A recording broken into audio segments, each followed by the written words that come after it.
Ada seorang pengusaha yang melihat ada lokasi strategis. Dia pun langsung menghampiri pemiliknya dan bertanya, apakah tempat ini dijual dan berapa harganya? Pemilik bangunan itu adalah seorang wanita setengah baya. Dia menggunakan tempat itu untuk jualan makanan. Udah, makan aja dulu, baru nanti ngomongnya, kata wanita itu.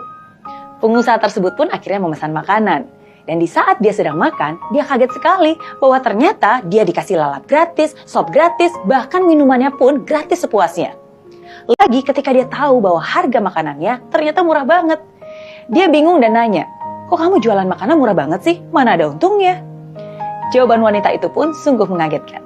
Dia bilang, harganya memang saya buat murah supaya anak itu bisa nabung untuk kuliah, supaya para pekerja itu bisa punya uang sisa di akhir bulan, supaya para driver ojol bisa punya uang lebih untuk beli bensin, supaya ibu itu bisa menabung untuk kebutuhan anaknya.